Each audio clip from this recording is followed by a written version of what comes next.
So this overprotectiveness of mothers can also Mhm. be a problem. It's not just it's not just a problem of, well, I don't want any consequence to come to my kid. I won't deliver. It's not I won't deliver consequences. I can't let any consequence happen. Yeah. Sometimes you've got to just let the kid, this is going to suck for you. Enjoy. And this is part of what we did back then with this exchange, with the student exchange when they were traveling, because their parents were so overprotective. And I remember there were some cases, especially where single mothers, where kids were not experiencing any consequences. And then, yeah, like I said, they would get themselves in trouble. And I'm like, well, you did it to yourself. But I had to help them, like, by legally, because I was responsible for them. It's like, yeah, you can let them experience it, but there is a limit to what you can do. Oh yeah. There's always a limit to what you can let them do. And that's what my parents are picking ones where it's like, well, this is gonna suck for him, but nothing major is gonna happen. He's not gonna go to jail. Right. He's not gonna probably one of the big ones was we don't want him to go to the hospital because that'll be expensive for everybody. Right. Yeah. So there were limits, there were boundaries, and talking with my dad later in life, he said, yeah, as you got older, they were very intentional. They let those boundaries get bigger. You're supposed to be Hmm. growing Yeah. up, and yeah. I, I remember one. I was my dad had taken me to Mexico. I was a senior in high school. He just let me get totally messed up as I wanted to be. He just said, keep going. So I just, if that's what you want to do. Good I'm not dad. going to stop. And we had a deep sea fishing trip the next morning. Oh no. So not only was I totally hungover, I was seasick at the same time. Oh my God, this is like the worst. Yeah. She's just like, was that a good idea, son? I'm like,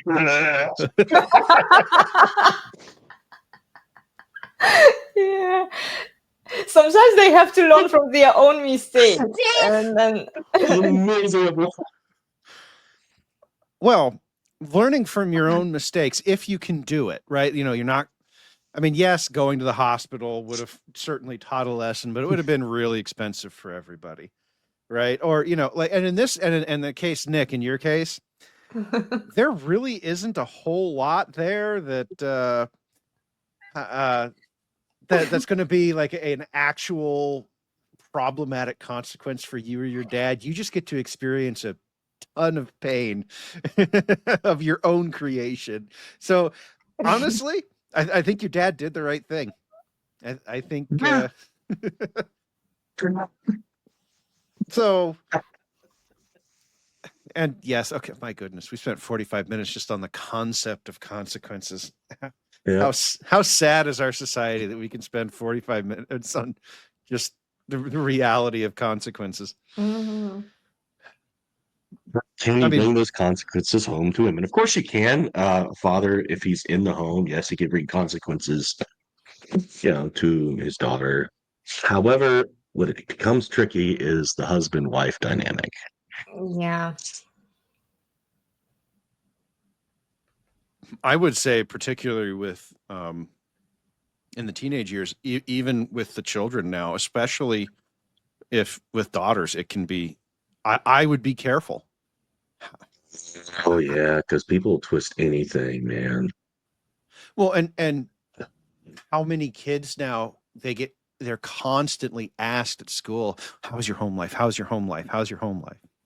The teachers are all up, and even if the kid doesn't think that it was a problem and they understood the lesson, when the kids innocently and relay the story, and the teacher just loses it at that, at hearing that the dad did that, how dare he impose such consequences on the kid, and we're I'm intentionally being vague as to what said consequences are for TOS reasons. But what, you know, this gets into something that I've even had to think about just as a husband is, okay, every time I deliver a consequence for anything, I am taking a risk. Mm-hmm. To your wife and men, hear this. If you deliver a consequence to your kids are in school. Yeah. The admins are all up in your kids' business. Part of the reason that schools have so many admins is so that they have enough people to make sure that all the kids are talked to frequently. That's part of the program. I mean, a state. You know, I remember one girl, she was Most the kids misbehaving. inform on their parents. She was misbehaving in my Spanish class when I was teaching Spanish here. She had her phone, and there was a special button, and she told me that if I upset her or if something bad happens to her anywhere, she can just dial this button, and then the special forces will appear and they will bail her out. And she was how old? 5 years old? 5 or 6 years old? I was shocked when I saw, and she showed me her phone, and she said, if something bad happens to her, if somebody says something mean, or it could be anything, and she was one of the entitled types. I saw her mother, so I could tell, yeah, that girl was going to be messed up. And yeah, nobody can impose any consequences on her because here is the special button that she can press, and then the services will come and save her. I mean, I've never heard about anything like that in the US, but you know, I mean, Well, there is some service that kids can call if they are in danger or if something seriously? bad happens to them. Yeah. I even talked to a few teachers who were teaching kids, and they were saying like, yeah, it's actually true. Okay. Teachers can't do. I was trying to impose some consequences on kids, and I got in trouble with the school for doing that. It's like, okay, I'm leaving. I'm out. Like, apparently I can't do anything. I don't have any authority as a teacher. I don't have any authority, so kids can go do whatever the hell they want to do in the classroom. I can't control the discipline. If I can't control the discipline in my classroom, then I can't teach anything.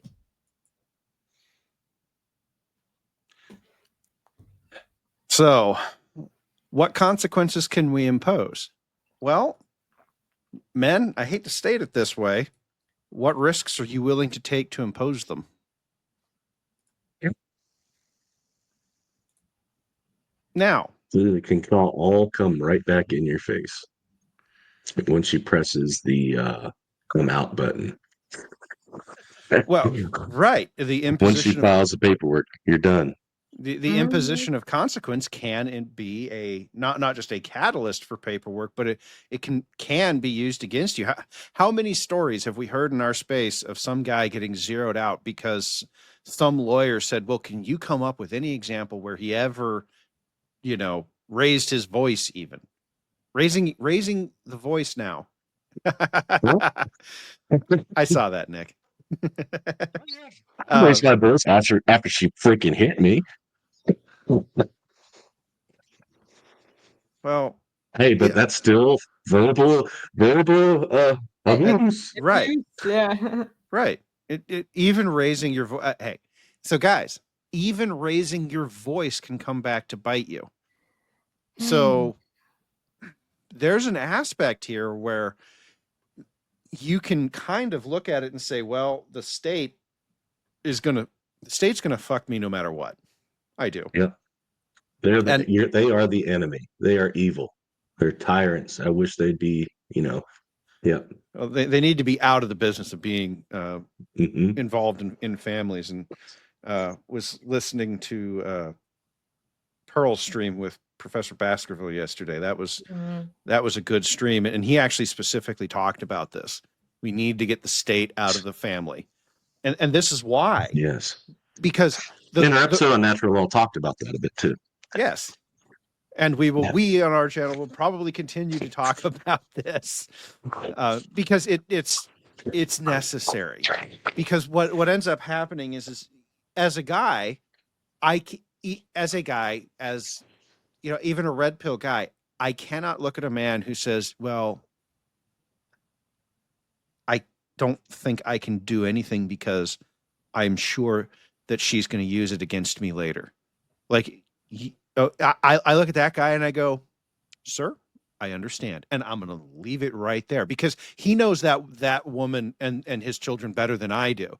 And if Yeah. he's already decided that she is on a hair trigger waiting, then I'm going to look at him and I'm going to go, dude, you're tiptoeing. Get a lawyer right now. Get a lawyer right now. I mean, yeah, right. Like, and you will continue to tiptoe while the lawyer does their work, right? You know, like you will do nothing, you will say nothing that could get you in trouble. And a lot of guys would say, "Oh, well, but he's not being a masculine man." I go, "No. This is about survival now." Yeah. Yes. And a lot of churches don't understand that. These guys are trying to survive. They don't want to leave, but they've been forced to leave. Yeah. I've seen it done to so many guys Well, over the it's years. just so crazy. I see women whining on the internet all the time. Where are all the good men? Why nobody wants to wife us up? Well, maybe that's why, ladies. Well, in this particular case, I could say, okay, look, lady, I'm going to give you the benefit of the doubt. Let's walk this through, assuming you are everything you say you are. Mm-hmm. Because you can run to mommy state at any moment, something happens that you don't like. It doesn't matter that you're a good woman today. Yeah. You can still make me eat the consequences at any point in time in the future. Mhm. Why would I get involved with that? And if, during the stream yesterday, with Pearl, there was a conversation going on, and I was just like, you don't understand. This is not about fixing marriage. This is you. And I'm seeing a lot of this in the rhetoric in the past couple of weeks, the public rhetoric. Oh, well, all we need to do, and I think we've talked about this before on both channels, and this rhetoric was occurring before in the run up to the election of, oh, all we need it's variations of this theme. All we need to do to solve the birth rate is to fix marriage. We just need men to man up and get married. Okay. Could There's you a imagine? reason why they're not. Right. Well, could you imagine a guy today trying to do what my dad did with me in The Equalizer? Dad did it to me. I disciplined my kids, and I was expected to do it by the church. Then it got thrown in my face. Learned your lesson there, did you? Yeah. Oh, the problem that I see oftentimes is a mother is screaming at her kid in the grocery store, for example. She is trying to discipline her kid. I would never, ever intervene in that scenario. And I was visiting my friends, and I saw how the mother was talking to her kids, and she was very, very strict with them. Russian family living in Europe for many years. And I stayed with them because we were friends for a few months while I was taking my Spanish course. And she was very strict with her kids. And she told me that, Elena, I'm so happy that you don't suck my brain about how I'm supposed to train my kids, how I'm supposed to raise my kids. Because I told to myself, look, these are not my kids. Even if I disagree and I feel for the kids, I'm not going to defend the kids because I'm not their parent. And then they had a father also who was involved in their raising process. So it was a good family, and it's not my job to intervene and bail out kids. But a lot of people today, especially women, and when you go to school, there will be teachers, female teachers, who would say, oh, but he abused you. Oh, he's not supposed to do that. Oh, how dare he is. Well, It's like Our you Bible let says something different. the parents do their job of parenting their kids however they want to parent them. If they want to smack their kids, maybe their kids deserved that. I remember my dad had to use a belt on me and my sister a few times too, until I figured out and I learned something. Didn't feel that nice. no, getting belted never does. But here's a fun fact works. for everyone listening: she survived. Hmm. Your kids will survive the your job is not to remove consequence from the kids. That is not your job as a parent. And I think we as a culture all over the world have kind of gotten infected with this idea that our job as parents is to make sure that our kids live consequence-free lives. Wrong. You've actually created little criminals trying Yep. to do it.